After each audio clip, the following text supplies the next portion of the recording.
kita langsung saja ke acara intinya. Itu kami silakan kepada Ustaz untuk memberikan kesaksian. Ustaz.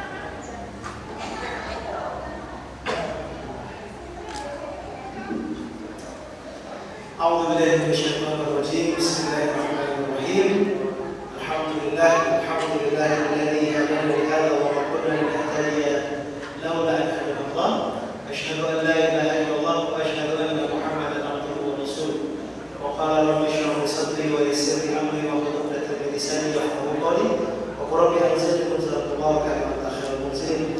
Yang kami hormati para sesepuh dewan masjid, para ahli ulama, tokoh masyarakat dan semua yang kami hormati dan kami sayangi. Assalamualaikum warahmatullahi wabarakatuh.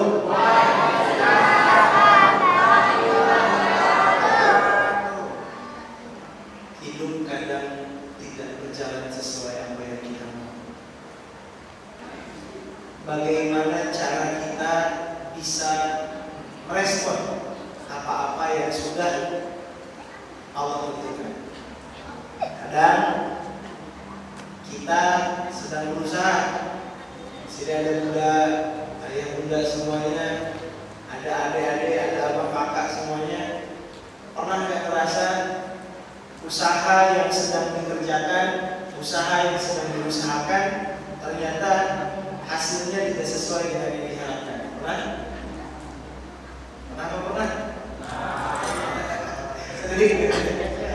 Sudah nunggu masa panen, sudah siap-siap mau beli motor baru, ternyata tidak jadi panen. Alhamdulillah. Sudah siap-siap mau berangkat, sudah siap-siap dandan cantik, mau ke Pontianak jalan-jalan, ternyata Allah kasih hujan tak jadi berangkat. Alhamdulillah. Apa yang ingin Allah sampaikan sama kita, yang ingin Allah sampaikan sama kita, ternyata Allah yang Maha Tahu apa yang terbaik bagi kita. Sore hari ini saya belajar satu ilmu mahal. Kemarin Tim masih tahu, Ustaz diundang ke Segedong, siap berangkat. Karena kalau ke Segedong pasti macet di Siantan. Dari Pontianak pasti jembatannya macet. Kapan acaranya? Habis Isya. Oke, kita berangkat ke depan. Ba'da sholat asar, mandi sebentar, siap-siap. Jam 4:45 berangkat dari Sungai Raya Dalam Pontianak menuju Segedong. Dengan izin Allah terjebak macet di Imam Bonjol sampai azan maghrib. Alhamdulillah. Tak selesai di situ Pak, azan maghrib berkumandang, mobil kami tiba-tiba mati. Mobil ini mobil tangguh Innovaicon, pakai keliling-keliling Pontianak Kalimantan Barat sampai ke Papua Sunda pernah ada. Tiba-tiba tadi mati, akinya tak mau nyala. Ternyata Allah menyuruh kita sholat di masjid terdekat. Parkir, kami sholat jamaah, minta sama Allah, ya Allah, Kau yang punya kuasa, Kau yang punya takdir, berikanlah kami takdir terbaik. Udah pede tuh, kayaknya kami sholat langsung bisa nyala. Gitu. Pas nyala, bismillahirrahmanirrahim. Nah nyala juga. Belum ternyata takdirnya belum langsung nyala, langsung kita bilang ke teman-teman, guys, mobil mati, tolong dijemput. Ada dua opsi, pakai motor. Ya, pakai motor aja biar cepat karena macet. Berangkat tim dari Sungai Raya Dalam disuruh, pakai motor. Motor datang hujan turun. Alhamdulillah. Ujian datang Segedong ada apa sih? Ada orang-orang soleh yang harus saya temui, harus berangkat. Gak ada kata cancel, gak ada kata gagal. Dan dengan izin Allah tiba-tiba ada tim satu lagi yang dalam perjalanan di jalan raya ini bawa mobil dengan 3 putih. Ustaz mogok? Iya, saya ke sana, kita tukar mobil. Mobil datang, kami naik, berangkat. Dapat sholat isya berjamaah tadi di jalan, langsung kita tancap gas. Kayaknya tadi mobil nggak pakai rem, nggak ada remnya, mobilnya langsung Alhamdulillah sebelum jam 8 sudah sampai di masjid kita tercinta. Alhamdulillah. Apa pelajarannya? Ayat yang hidup adalah Quran surah Al-Baqarah ayat 214. Ini adalah ayat yang harus kita pegang tuh, Pak. semuanya untuk melihat bagaimana kehidupan, bagaimana takdirnya Allah, bagaimana ketetapannya Allah adalah faktor utama, bukan usaha kita. Apa kata Allah? A'udzubillahi minasyaitonir rajim. Kutiba 'alaikumul kitab wa huwa kurhun lakum. Hai orang-orang muslim, hai orang-orang beriman, Allah bilang diwajibkan atas kamu berperang. Tapi aku tahu, kata Allah, berperang itu sesuatu yang tidak kamu sukai. Jadi ini ayat turun ketika orang-orang Islam disuruh berperang, tapi ada yang tidak mau perang. Ada yang memilih, aku mau panen, aku tidak mau berjuang, aku lebih senang di rumah. Allah turunkan ayat ini. Apa kata Allah? Asa antaqrabu syai'an wa huwa khairul lakum. Hei manusia, bisa jadi kata Allah, kau membenci sesuatu, tetapi sesuatu yang kau benci itu adalah hal yang baik bagimu. Wa asa an tuhibbu syai'an wa huwa syarrun lakum. Dan bisa jadi engkau mencintai sesuatu, tetapi sesuatu itu buruk bagimu. Di Pondok Modern Darussalam Gontor. Tidak lama saya di Gontor, 2005 saya masuk. Saya nggak betah Pak di Gontor. Pulang ke Bandung 2016. Ya, karena nggak betah. 2005 masuk, pulang 2016. Berapa tahun? 12 tahun. Nggak betah di kampung orang. Alhamdulillah. 2020 diajak Ustaz Lukman dan Toya untuk dakwah di Kalimantan Barat, dan alhamdulillah hari ini membersamai dakwah di sini. Malam hari ini kita pengen ngobrol bareng, cerita bareng tentang 3 kekuatan besar jika ingin kampung kita, jika ingin daerah kita Allah berkahi, Allah berikan kekuatan hebat. Allah berfirman dalam sebuah ayat Al-A'raf ayat 796, ayat inilah ayat kunci bagaimana cara kita memakmurkan kampung kita. Apa kata Allah di ayat tersebut? Walau anna ahlal qura amanu wattaqau lafatahna 'alaihim barakatin minas sama'i wal ardh. Dan jikalau ini kalau Allah bilang lau dalam Quran ada istilah lau, itu bisa jadi ya, bisa jadi tidak. Tapi kalau istilahnya idza, itu pasti terjadi.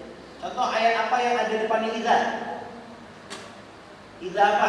Saya berdiri aja Pak ya. Pegel terlihat. Idza itu ayat apa yang depannya idza? Idza jaa nasrullahi. Idza itu pasti, jadi pertolongan Allah itu pasti terjadi. Tapi kalau lau ini bisa terjadi, bisa enggak.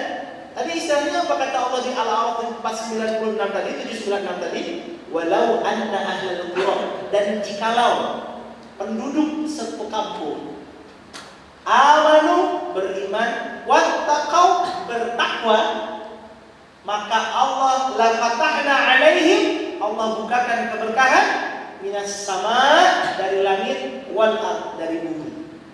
Jadi syaratnya tempat itu berkah, tanahnya subur, langitnya penuh dengan berkah dan rezeki. Syaratnya satu, penduduknya beriman dan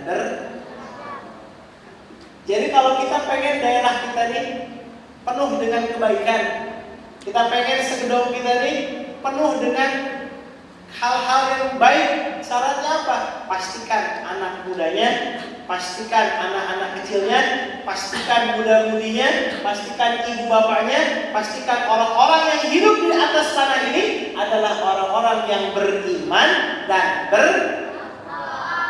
Ada ini istilah orang bermaksiat sekarang. Ngapain saya dilarang maksiat? Kan urusan saya sama Allah. Kalau saya maksiat, ya saya yang dosa. Kamu gak usah ribut. Oh tidak seperti itu Ferguson. Kenapa? Karena kalau orang itu bermaksiat di atas tanah kampung kita, maka orang tersebutlah yang akan menjadi asbab Allah tidak keluarkan keberkahan di kampung tersebut. Jadi kalau kita hari ini melihat orang bermaksiat, jangan dibiarkan. Apa? Diajak untuk baik-baik menuju kebaikan. Bagaimana memastikan kampung tersebut tidak bermaksiat dan orangnya taat? Manusia-manusianya harus terikat dengan 3 hal. MSQ. Apa deh? MSQ. M-nya apa? M-nya masjid, bukan makan. Kok sudah bilang makan? Nampaknya belum keluar kue kita kan? Makan dulu, ya Allah. Betul juga sebetulnya. Kenapa? Karena setelah masjid, masjid itu adalah tempat berkumpul. Masjid itu adalah tempat orang-orang sujud. Masjid itu adalah tempat orang-orang mengagungkan namanya Allah. Bukan tempat mengagungkan diri sendiri, tapi masjid adalah tempat kita mengagungkan namanya Allah. Masjid harus jadi tempat sentral orang-orang yang punya masalah memecahkan masalahnya di masjid. Contoh, bapak ibu berantem di rumah. Untuk menenangkan diri si bapak, bagusnya pergi kemana? Jangan pergi ke tempat-tempat yang esek-esek. Pergi kemana? Ke masjid. Makanya masjid nggak boleh ditutup, boleh orang nginep di situ. Kenapa? Ya memang harus seperti itu. Masjid ini harus bisa menjadi tempat orang makan-makan. Bu, ada sebuah riset mengatakan bagaimana caranya para wali songo itu satu generasi 50-70 tahun bisa menjadikan tanah Jawa yang tadinya Hindu Buddha berubah jadi Islam. Ternyata konsepnya 3M. Apa konsep 3M? Masjid makan-makan. Oh, paling sering kalau udah ngomong makan-makan. Jangan ditanya hobi saya apa, lihat saja badannya sebesar ini kan. Apa masjid makan-makan? Masjid makan-makan itu adalah konsep ulama-ulama kita terdahulu. Setiap ada acara dan kumpul warga, pasti di dalamnya ada acara makan. Maulid Nabi, makan. Isra Mi'raj, makan. Tahun Baru Islam, makan. Idul Adha, buka puasa Ramadan. Kenapa? Memang itu Pak. Loh, apa hubungannya masjid sama makan-makan? Masjid kan tempat sholat. Sholat mah pasti. Tapi makan-makan itu ternyata sanadnya diambil dari seorang ulama besar, Imam Ahmad bin Hanbal. Beliau bilang ini, makanan yang halal yang dimasak orang yang soleh, ketika dimakan oleh seseorang, maka akan menjadi wasilah yang melembutkan hati orang tersebut dan mudah menerima hidayah. Jadi kalau sekarang ibu-ibu, bu, anaknya bandel susah dibilangin, bisa jadi jarang ke rumah sakit. Bisa jadi ibu istri online. Kenapa istri online Pak? Mau makan apa? Pesan online. Ya di Sekedong ada ojek online nggak Pak? Bapak makan apa? Makan Padang. Nah, online pesankan lah. Mama tahu masak nggak usah. Sekarang kan zaman modern. Disitulah Bu, ternyata yang menjadi asbab suami dan anak-anak kita tidak nurut sama kita. Kenapa? Dalam masakan yang kita masak Bu, pastikan bahannya halal. Ibu masak sambil berdoa pun cinta. Ya Allah, jadikan anak hamba pintar, soleh. Jadikan bapak nggak debet sama cewek lain. Allah. Habis itu disuguhkan, cintaku makan dulu. Pas makan, set, makanan tersebut bisa melembutkan hati. Bu, Pak, berarti kalau punya tetangga yang ribet, yang reseh, tetangga yang suka fitnah, yang suka gibah, caranya gimana? Jangan dibalas gibah, dibalas fitnah, tapi dikirim makanan, dimasakin yang enak, dikirim ke rumahnya. Apa nih? Ada racunnya ya? Enggak, ini kasih sayang aku tuh. Nah, gitu. Nanti orang yang suka gibah, suka fitnah, nanti hatinya lembut dan jadi saudara. Seperti itu ya. Jadi yang pertama, orang-orang yang harus di kampung tersebut, yang tinggal di kampung tersebut, harus mau tinggal, harus mau terpusat, dan harus akrab dengan masjid. Makanya masjidnya harus sama Pak. Masjid ramah anak, masjid ramah anak muda, masjid ramah ibu-ibu, masjid ramah bapak-bapak. Kalau kami di Munzalan, di masjid ada meja pingpong, biar anak muda nggak main pingpong di luar, main di depan masjid. Kalau di Munzalan kami ada apa? Final Liga Champion atau final Piala Dunia, nonton bareng depan masjid pakai proyektor. Kenapa depan masjid? Karena nontonnya jam 2, beres nonton jam setengah 4. Kalau nonton di kafe mereka pulang langsung tidur. Kalau di masjid mereka nonton selesai, timnya kalah langsung sholat. Ya Allah, Chelsea kalah. Bisa gitu ya. Jadi di masjid anak-anak muda dekatkan ke masjid. Ya, ketika kita ingin memastikan keberkahan satu wilayah itu tumbuh, pastikan masjidnya berfungsi dengan baik. Dan insya Allah masjid kita ini, kita lihat masjidnya enak, suasananya dingin, bapak-bapaknya baik, karpetnya bagus. Insya Allah masjid ini adalah masjid yang dirindukan oleh kita dan bisa menjadi masjid tempat kita berkumpul. Amin ya Robbal. Yang pertama M-nya apa, Mas? Yang kedua S. Apa kira-kira S-nya? Salat. Suci. Apalagi? S-nya apa S-nya? Sapi. Sapi. Kayaknya beneran lapar ya. Pengen makan sapi ya. S-nya sapi. S-nya apa? Ternyata setelah masjid tempatnya waktu terbaik menentukan kualitas orang yang ada di daerah tersebut. S apa itu? Subuh. Subuh. Subuh. Kalau kita pengen lihat kualitas daerah, kualitas kampung, kualitas orang-orang yang ada di kampung tersebut, besok pagi lihat berapa orang yang sholat di masjid. Jangan sampai bapak itu yang azan, bapak itu gak yang qomat, bapak itu gak yang jadi imam. Terjadi gak di sini? Nah, alhamdulillah terjadi. Ibu jangan fitnah. Bapak-bapak di sini rajin ahli masjid semua ya. Abang-abang, anak-anak muda sedang. Kualitas seorang laki-laki, harga dirinya ada di sholat subuhnya. Bu, kalau bapak-bapak nanti punya anak gadis di rumah, datengin sama mereka. Saya mau ta'aruf sama anak bapak. Jangan tanyakan dia lulus dari kuliah mana. Jangan tanyakan pangkat dia sekarang apa. Jangan tanyakan gaji dia per bulan berapa. Tapi tanyakan tadi subuh sholat di mana.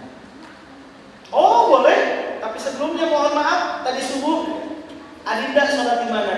Kalau dia nyinyir kayak kuda terus bilang nggak sholat subuh, skip. Kakak skip. Tinggalkan. Kenapa? Jangankan membangun rumah tangga, bangun subuh saja dia tak bisa. Coba cowok-cowok di sini, kalau kalian beneran cowok besok subuh ada di masjid. Kalau besok subuh tak nampak di masjid, laki-laki solehah. Tidak usah pakai sarung, pakai muka. Siap nggak ke masjid subuh besok? Subuh. Yo. Kalau subuhnya tak nampak, jauh tertinggal. Kenapa subuh? Karena subuh cuma satu-satunya waktu di mana Rasulullah mendoakan kita umatnya. Apa kata Rasulullah? Allahumma barik li ummati fi bukurika. Ya Allah, berkahilah umatku di waktu subuhnya. Pokoknya Bu, subuh kunci utama. Kalau anak pengen berubah, subuhnya bangunin. Kalau anak pengen begadang, biasanya gini Bu, kita suka salah. Anak-anak begadang jam 10 belum tidur, kita suruh tidur. Dek, Bang, Kakak, tidur. Besok sekolah. Sekolah tuh nomor 2. Tidur. Besok sholat subuh. Gitu. Pak ya? Jadi sholat subuh kuncinya. Habis sholat subuh baru persiapan sekolah. Coba nih, abang-abang di sini ya. Terabas, terapi bangun subuh 40 hari. Gak tidur lagi habis subuh. Lihat perubahan pada diri kalian. Tiba-tiba cerdas, pintar, hebat, maju pemikiran. Tapi kalau main Mobile Legends sampai jam 2, subuhnya skip, jam 7 baru bangun langsung ke sekolah, gak bakal jadi apa-apa.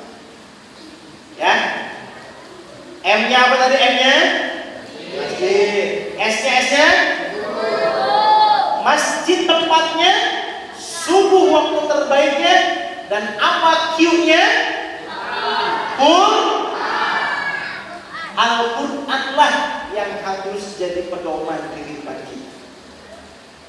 Jangan sampai kita selama ini lebih senang, lebih percaya, lebih yakin dengan apa yang tertulis di Quran, tapi tak yakin dengan apa yang tertulis di Al-Quran. Contohnya apa? Contohnya ini Bapak Ibu nih, ada anak datang, Pak, saya mau nikah. Jangan nikah dulu, nanti nikahnya. Kalau sudah punya rumah 2, dilarang-larang, padahal usia sudah 25, sudah berpenghasilan, tapi dilarang-larang. Kenapa? Karena takut nanti dia tidak bisa kasih makan anak orang. Padahal Quran tidak bilang itu. Di Quran surah An-Nur Allah bilang apa? Wankihu, nikahkan anak-anak kita ketika sudah waktu. Itu perintahnya Quran. Tapi kita ikutnya bukan apa kata Quran, tapi kita ikutnya apa kata sinetron. Kita ikutnya apa kata Facebook. Kita ikutnya apa kata Instagram. Akhirnya apa? Akhirnya hidup kita tak kenal arah. Siapa yang ada abang-abang di sini yang kalau jalan ke tempat yang tidak dikenal pakai Google Map? Suka pakai Google Map? Google Map pernah pakai? Tidak pernah ya? Pakai nanya, Pak, Segedong sebelah mana? Dekat lah, Bang. Nah, 1 batang rokok tak habis. Rupanya rokoknya taruh di sini. Dari makan. Ya. Kalau pakai Google Map, biasanya kita nyetir pakai Google Map, nggak tahu tempatnya. Mau ke Segedong, belok kanan, belok kiri. Begitupun kehidupan. Kenapa hidup kita hari ini sering mentok, sering nyasar, sering muter-muter di masalah yang sama berulang kali? Karena kita nggak pernah baca peta kita. Di mana peta kehidupan itu? Ada di. Jangan lepas 1 hari minimal 1 halaman baca Quran sama artinya. Anak-anak muda di sini yang pengen meledak, yang pengen jadi orang hebat, yang pengen melesat, jadi orang sukses, jangan jauh-jauh dari Al-Quran. Kalau sudah diperintahkan dalam Al-Quran, dicontohkan oleh Rasulullah, kerjakan. Jangan ada keraguan. Kenapa? Karena itulah tuntunan kita. Ya. Jadi MSQ yang kita pegang untuk menjadikan kampung kita adalah kampung yang baik, kampung orang-orang terbaik, adalah syarat utama MSQ-nya dijaga. Apa M-nya 1M? S? Q? Kalau kampung kita pengen menjadi kampung yang berkah, di mana tempatnya? Kapan waktunya? Apa yang dipelajari? Itu kunci utama Allah berkahi kehidupan kita, kehidupan keluarga kita, dan kehidupan kampung di sekitar kita. Amin ya Rabbal. Pas jam 8.25 hujan turun, langit bocor. Kita doakan mumpung hujan Bu ya, mumpung saya lagi safar, saya tutup dengan doa. Sama-sama kita berdoa, semoga usaha kita, ikhtiar kita, ijtihad kita, datangnya kita ke masjid ini Allah catat semuanya sebagai amal soleh. Amal solehnya mengalir kepada kedua orang tua kita yang masih hidup ataupun yang sudah tiada. Dan semoga apa yang kita usahakan ini bisa menjadi wasilah menguburkan dosa-dosa kita di masa lalu. Al-Fatihah.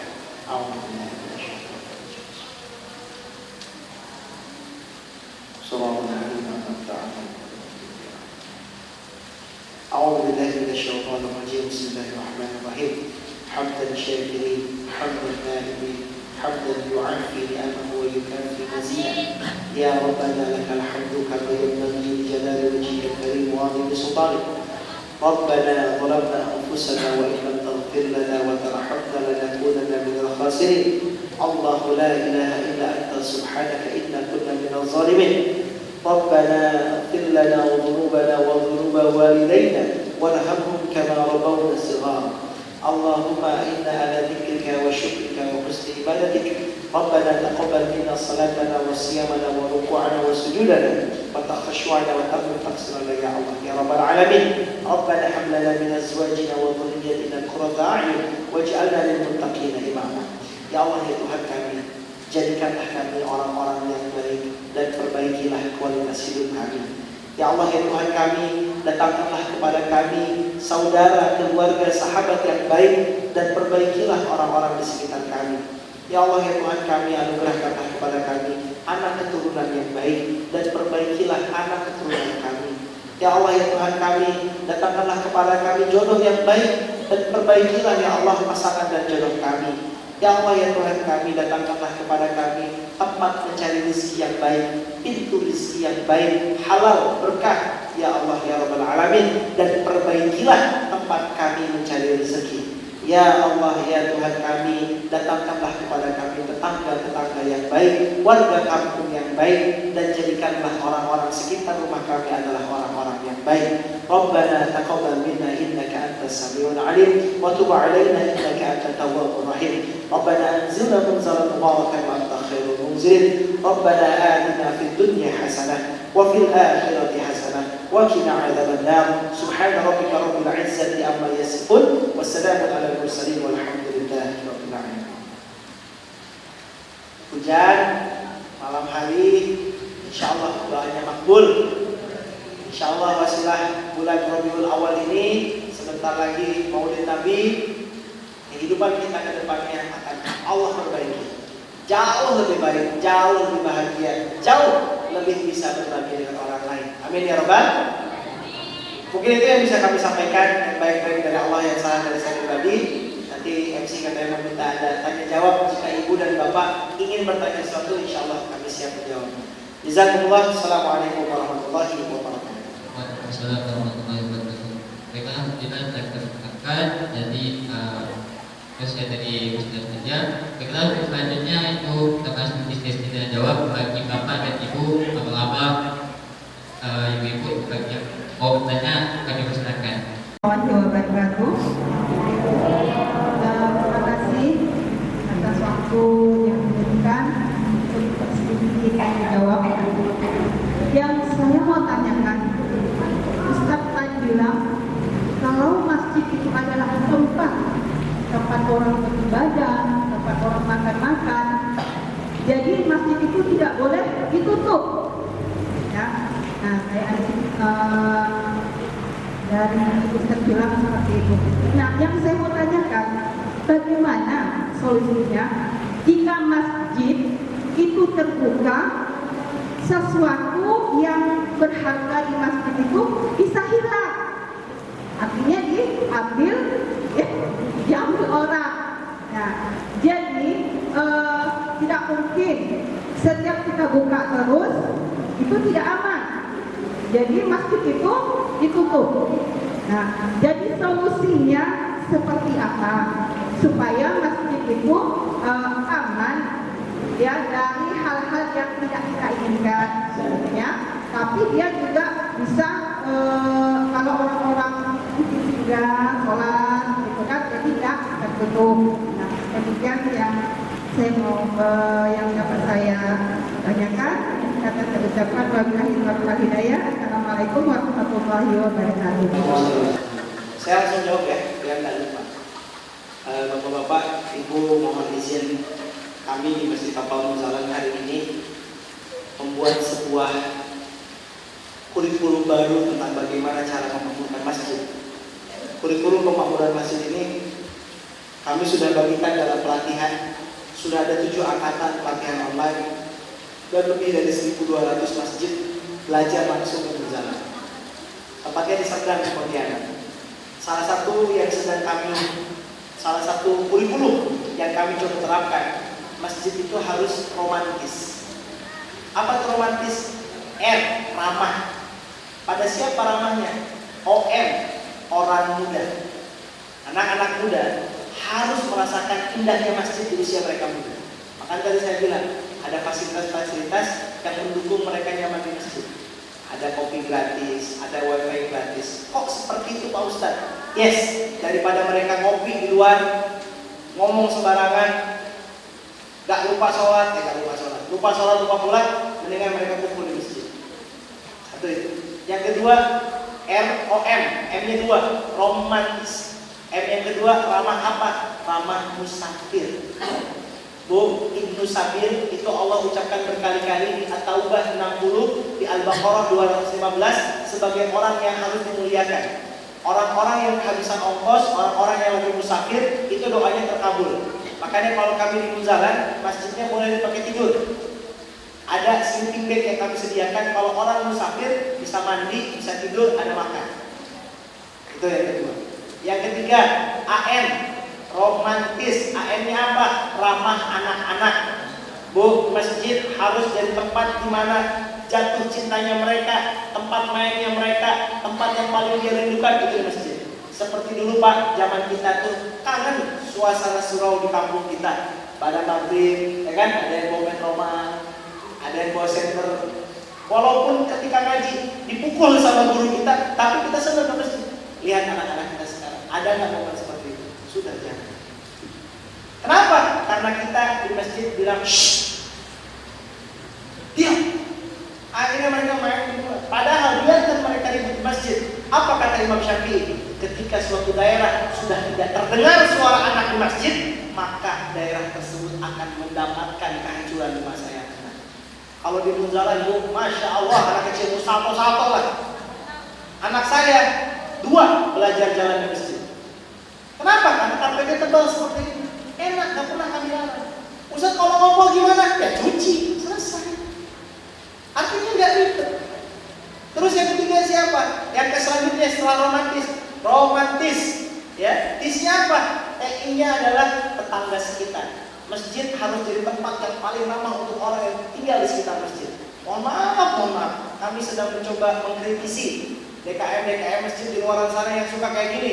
Hari Jumat naik ke depan, saldo masjid 200 juta. Dengan bangganya dia bilang kayak gitu, tapi dia tidak tahu orang-orang di sekitar yang ada yang putus sekolah, ada yang habis makan, ada yang mau cerai, dan sebagainya. Kami tidak menerapkan itu. Makanya saldo masjid kami 0. Walaupun infak berkeliling di masjid kami per bulannya 10 miliar. Selain masjid kami Pak, 1 bulannya 10 M. Penasaran nggak? Datang ke Munzalah. Sudah banyak dari Jakarta, dari Jogja, dari Malang melihat bagaimana langsung masjid dikelola dengan profesional. Ibu segedong ke Serdang, tinggal nyampe, lihat langsung. Nanti ibu bakal bayar. Oh ini yang Ustaz Adil maksud. Masjid kami 24 jam Bu. Ibu datang nih, turun misalkan mau ada banyak orang, naik pesawat sore malam, mau ke Sambas, taksinya jam 1. Bingung di bandara, kamu jalan, bisa mandi, dapat makan, bisa ganti baju, nunggu taksinya di Munzalah. Taksi jam 1 ke Sambas datang, dia berangkat. Padahal tempat ini, masya Allah Pak, jalan besar langsung masjid, parkiran luas. Ini bisa jadi tempat ekonomis sekali. Jadi rest area, punya pom bensin, punya ini, uangnya diputar lagi, masya Allah, tabarakallah. Gimana caranya Pak Ustaz? Yuk datang ke Munzalah. Kenapa? Setelah ada romantis, isnya di belakang terakhir, apa? Kita tuh ramah orang-orang disabilitas. Kami punya 4-5 orang tuli sama orang-orang tunanetra. Orang-orang tuli itu nggak mau dipanggil tunarungu, nggak mau. Jadi orang tuli sama netra, ya sahabat netra, itu kerja di tempat kami. Ada yang jadi tukang parkir, ada yang jadi bersih-bersih. Ya seru-seru aja loh. Mereka sholat, ngaji, kita ajarkan. Ya. Nah itu kondisi masjid kita. Nah setelah kita punya romantis tadi, kita juga punya satu kurikulum yang kedua, namanya bestari. Masjid itu harus bestari. 1 B-nya apa? Bersih. S-nya sejuk. Makanya kalau kami ada AC sejuk, di sini gak usah pakai AC, sudah sejuk. T-nya tertib. A-nya apa? Aman. Jangan sampai orang datang ke masjid, sendalnya pasti hilang. Enggak. Di tempat kami kita pastikan ada CCTV, ada aman. Bahkan Bu, ada kejadian di Munzalah, ada jamaah kehilangan motor. Ternyata ketika kita lihat kelalaian bagian keamanan kami, belum ada CCTV, dia pas jaga nggak ada segala macam, ada orang ambil sembarangan. Akhirnya apa yang kami lakukan? Masjid ganti motor jamaah. Jamaahnya hilang motor, oke, kami ganti motor. Jangan sampai orang yang benci sama masjid karena hanya motor yang harganya 20 juta. Nah, ganti. Biar nanti dia punya motor baru, biar rajin masjid. Itu cara berpikir. Ya, jadi kalau pengen bagaimana pengelolaan masjid, kami ada bukunya, ada juklak, ada coret-coretannya. Jadi kalau mau diterapkan, bisa sekali. Dan alhamdulillah dengan izin Allah, saya yang dari Bandung saja tertarik ke Pontianak, tidak sekeluarga. Kenapa? Karena saya sekarang ngurus masjid. Jadi kalau ditanya, Ustaz kerjanya apa? Guru ngaji kampung, marwah masjid. Jadi kalau ini cita-citanya jadi apa? Saya pengen jadi marbot masjid. Keren banget marbot masjid. Rasulullah itu marbot masjid. Rumahnya Rasulullah samping masjid. Rasulullah itu marbot. Sekarang kita berpikiran marbot itu pekerjaan yang biasa saja. Oh tidak, zaman dulu marbot itu adalah pekerjaan calon raja.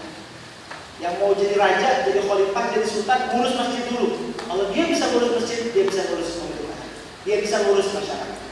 Makanya marbot itu bisa khutbah, bisa azan. Karena pemerintah, pemimpin harus bisa khutbah. Itu yang kita sedang inginkan. Jadi nanti Bunda nggak bakal kebayang gimana caranya.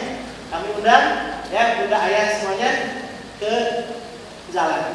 Kemarin sudah ada satu rombongan dari Jukan, pakai mobil pick up Pak. Tuh, melihat di jalan majelis taklimnya ibu. Beberapa mobil banyak. Melihat ada gedung, ada sekolah, ada pemilihan. Ayo coba praktek. Ya, jadi kalau mau jalan-jalan kami undang silakan, tinggal hubungi admin kami dan insya Allah nanti kita sambut jalan dengan sebaik-baiknya. Itu Bunda ya.